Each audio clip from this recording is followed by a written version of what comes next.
Hello everyone. I want to take this time to explain how your test correction should be done. Hopefully this addresses any questions that you have. If you still have questions after you watch this video, make sure that you email me or come and see me anytime, and I am more than happy to help you. Okay, so the first thing that I should say is if you want to see solutions to the test. So I put out video solutions for our Can You Do's and our quizzes, and I think in the past I have put out video solutions for your exam as well, because you had to retake the exam instead of just correcting the exam.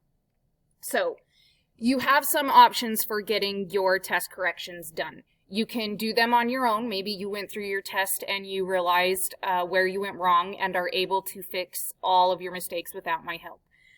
You can come in and ask me for help. You can pretty much work in my room anytime you want, any period. So if you have an independent study period and you want to work in my room just so that you can ask quick questions here and there, that's fine. But if you would like detailed solutions like the video solutions that I provide for our Can You Do's, you need to come in and watch those in my room. So I will give you a flash drive with the solutions on them, and you can watch them in my room. I just don't want to post them on YouTube, and I also kind of want to verify that you guys are actually watching the solutions and not just fast forwarding to the points that you need and then pausing and copying things down. I've said it a million times and I'll say it again. These corrections should be for your understanding and not necessarily for the grade. And that, I think that learning process is helpful not only to prepare you for your AP exam, but to prepare you for college. When you are preparing for a final exam, it is very important that you know how you did on your exams leading up to it and know the mistakes you made on those exams, because frequently on a final you'll see them again. So this is good practice for college and good practice for your AP exam at the end of the year. So I'm going to recap that really quick.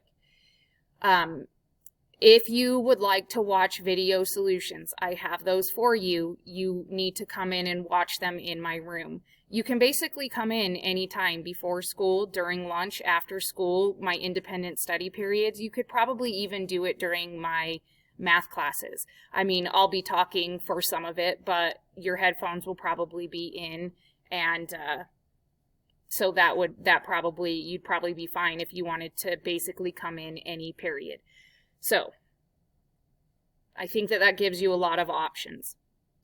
You have plenty of time to do that. I'm recording this on Wednesday, January 27th, and you have till next Friday to get all of that figured out.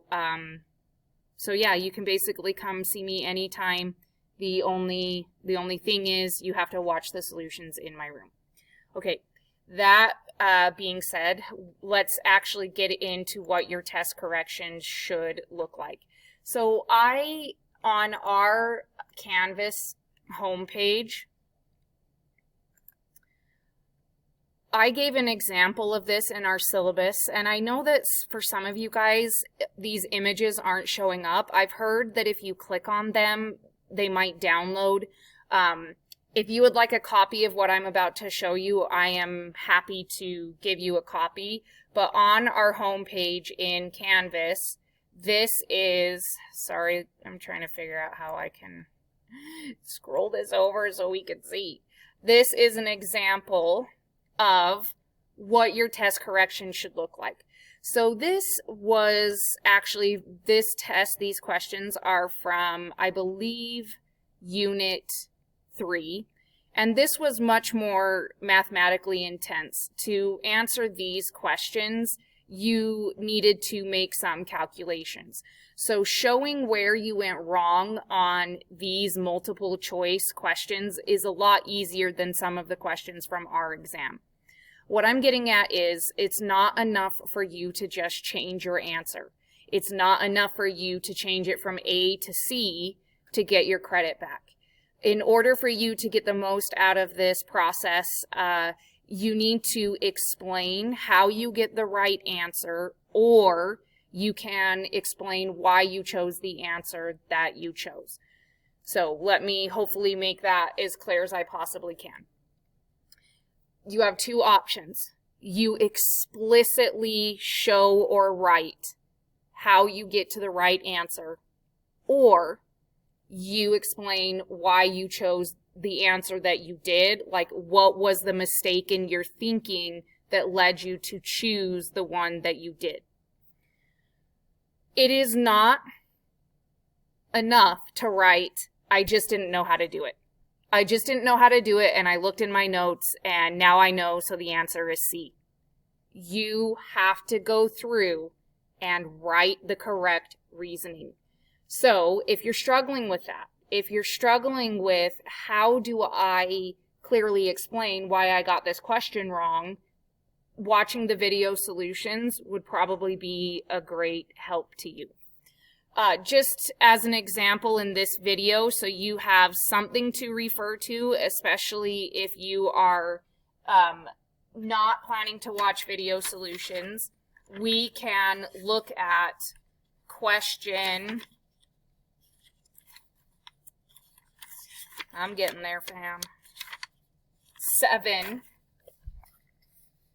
So let's pretend like this is my exam and I'm making corrections for number 7. So what most people have selected here is A and C. So most people, if you got this wrong, chose answer D as in delta, when really it is A for alpha. So the first thing to note is that these are all residual plots. So I'm going to highlight the fact that one of the most important things to understand to get this question right is that this is the plot of the residuals. Is a linear model appropriate? Well, I know that a linear model is appropriate, so I'm going to write this down. Linear model is appropriate if the residual plot shows no obvious leftover pattern. So the key here is we care about our residual plot. We're checking to see if there's no leftover pattern, because remember, the understanding behind that is if you see a pattern in your residual plot, that means your linear model didn't capture the relationship. So for A, there is random scatter. So this, whatever data this is, shows that a linear model is appropriate because the residual plot shows random scatter.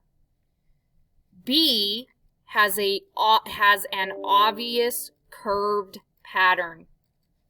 So this does not indicate a linear model is appropriate. This has an obvious linear pattern.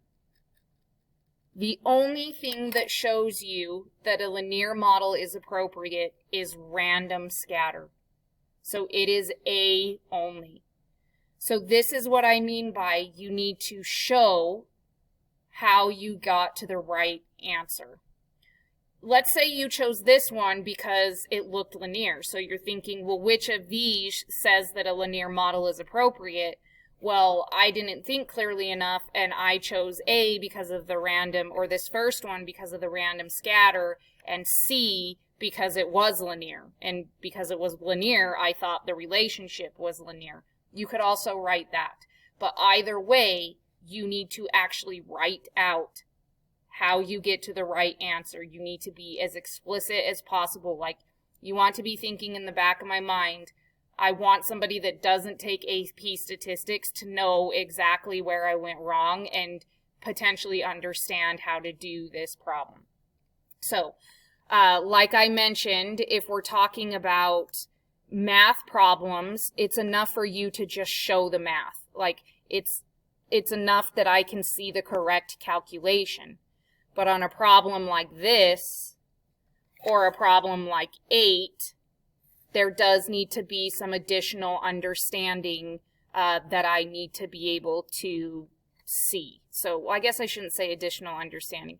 There needs to be, I need to be able to see your thought process to get to the right answer. So that's for your multiple choice. I have separated out the solutions videos into 2 separate ones. I've kept the multiple choice together, and then I've kept the free response together. So if you are fixing your multiple choice, this is what you do. On your test, you don't need a separate sheet of paper. On your test, I would write in all of the things that you need to write in, erase anything that you don't need, make sure that you select the right answer. So then let's go to free response. Free response is easier because the answer shows the understanding. I don't need you to explain to me why you chose the answer you did. Just by solving the problem correctly, I can see that you understand it. So in this particular case, if you got A wrong, if you miss points on this, it's probably because you didn't define your variables. So you would just write those in. You probably have the equation written, and then you would just write in your defining of the variables. And I will know by looking at it what you missed, because I graded it, and I'll adjust accordingly. Now let's say that you didn't even know how to do this equation. Well then what I would do is I would come up to this computer output, and I would explicitly label these. I would add a note here that says this is slope. I would add a note here that says this is y-intercept, and then I would go into this. Now let's say on part B you accidentally interpreted y-intercept, not slope. So this whole section was wrong. Erase what you got wrong. If you hate the idea of erasing all that, then you may use a separate sheet of paper if you want to. I think it's better if you write on here, but if you would prefer a separate sheet of paper, you can get one. But you would ideally just erase your wrong answer and write in the correct one. So the interpretation of this slope is for every 1 win, and you can, I put increase because that follows our phrases to memorize exactly. For every 1 win, our model predicts the attendance per game will increase by about 235 people. Or you could say we predict the attendance per game will increase by 235 people for each win. You have some freedom in your interpretation. You just need to make sure that you are hitting all of the elements. So that would be that you have clearly identified slope, like you had to write it down. This that I have highlighted has to be there. And you needed to indicate for each 1 win, 235 people. Our model predicts 235 more people will attend. So once you have all that done, you just turn it into me. I go through and I grade it, and typically you get back half the points that you missed. If you didn't do a good job on your test corrections, then you don't get all the points back. It's kind of a blessing and a curse to be able to do test corrections instead of retaking the exam, especially if you're at like an 85 and you're trying to get to the 90, because you don't have to study and have the pressure of retaking it, but to earn those points back, you do have to show your understanding, and I know that that can feel like a lot. So hopefully this clears up your all your questions about exam corrections. I'm just going to recap really quick, and then you guys will be free from this video. So the recap. you do your exam corrections on your actual exam. You erase the wrong answers. You write in the correct answers. You do the absolute best that you can to show all of your understanding as detailed as you can get it. You either explain how you get the right answer or you explain the error in your thinking. Remember, it is not enough for you to say, I just didn't know how to do it. I just didn't study. That may be the case, but now the consequence of not studying is that you have to do a little bit of extra work to earn those points. You can come in my room anytime to get help, and you can basically come in my room anytime to watch the video solutions if you would prefer to watch those. I think that it would be better if you ask me questions. I am so happy to answer your guys' questions. It's unreal. I love it when you guys ask me questions, but I understand that that's a high pressure situation. So if you prefer to watch the video solutions, I'm totally good with that. You can basically come in anytime and watch those. You submit exam corrections to me as soon as you're done, and you have until next Friday. So please email me. Please don't be afraid to get a hold of me. Come visit me if you have any questions. Otherwise, good luck with your corrections. And yeah, love you guys.